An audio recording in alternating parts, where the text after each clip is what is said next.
All right, so we're going to do problem 5 on practice exam 3 now. And so in problem 5, we have this recursive sequence given to us by the first term being equal to 0, and then every other term after that is equal to 1 plus the previous term squared. And so we want to determine a couple things. First of all, we want to determine if this sequence is convergent or divergent, and then we want to explain if it's divergent, why it diverges, and if it's convergent, we want to compute the limit. So let's compute the first 4 terms. This is the first thing we'd like to do. Let's compute the first 4 terms. So the first term is very easy. It's already given to us, so done with the first term, right? It's equal to 0. Now the next term is given to us by letting n equals 1 in our recursive formula here. So we have a2, this is a1 plus 1. This is equal to 1 plus a1 squared. We know a1 is 0, so this is 1 plus 0 squared. Of course, 0 squared is still 0, so this is equal to 1. Okay, no issue with that one. Now, for the next term, we're going to plug in n equals 2 into our recursive formula. So we'll have a3. 3 is, of course, 2 plus 1. So this is equal to 1 plus a2 squared. We just computed a2 to be equal to 1. So this is equal to 1 plus 1 squared. And 1 squared is clearly 1. So this gives us 1 plus 1 is 2. So that was the third term. And now our fourth and final term that we'll calculate, we'll get by plugging in n equals 3 into our recursive formula. So we have a4, 4 being 3 plus 1. This is equal to 1 plus a3 squared by our recursive formula.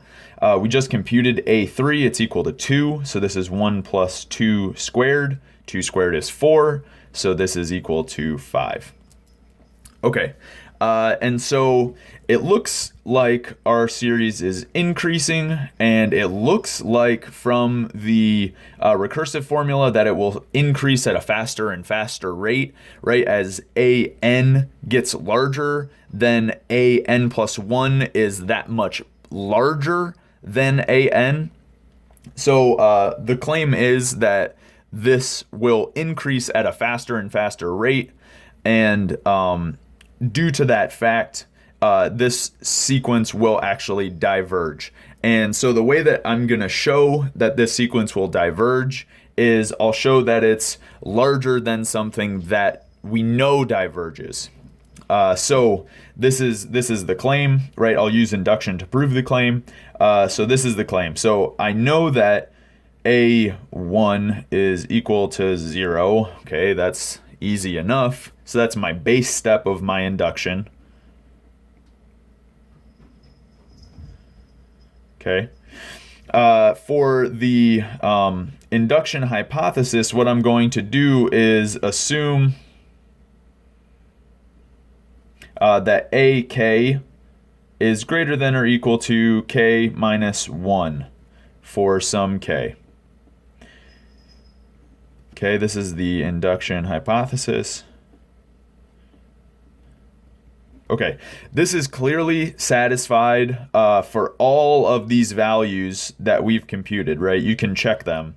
For k equals 1, I have that it's greater than or equal to 0. Of course it is. So really, I guess my base step should be this, but obviously still satisfied.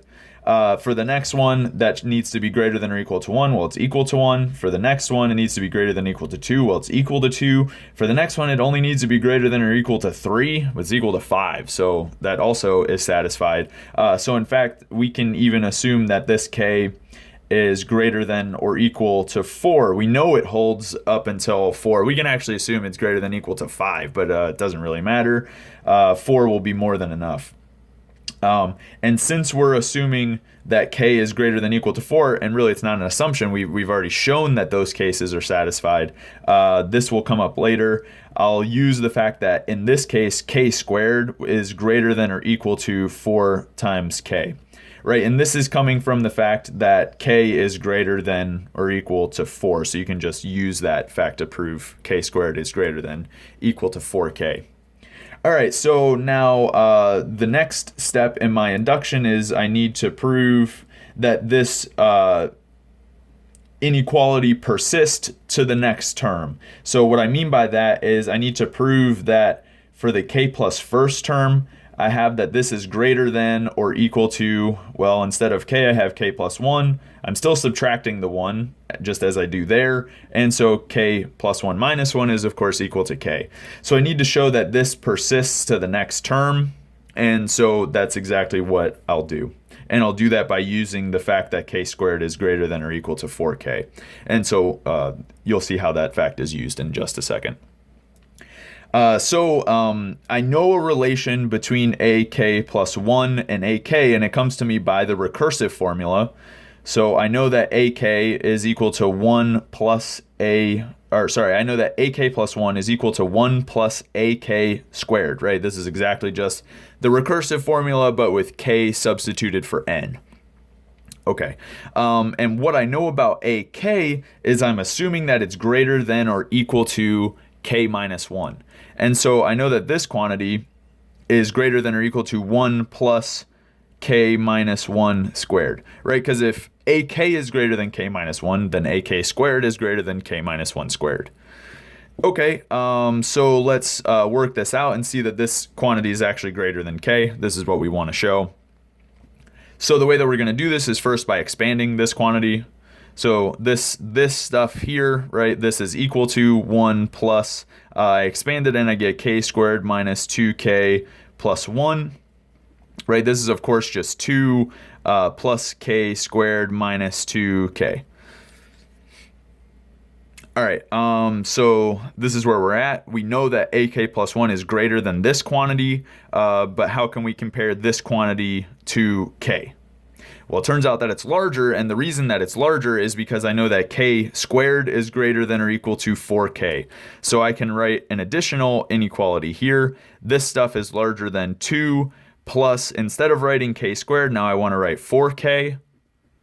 Okay, so there we go. And then I have to subtract the 2k because I have to leave that. But okay, so then this is now equal to 2 plus 2k. And since our k is positive, right, it's pretty clear that this is indeed greater than k. So we proved our induction for the next step, given our hypothesis. So by induction, what we've shown is that this formula holds for all k. And I'll just state it for n now, but either way, it's the same thing, right? So this holds, so this is true for all n greater than equal to 1.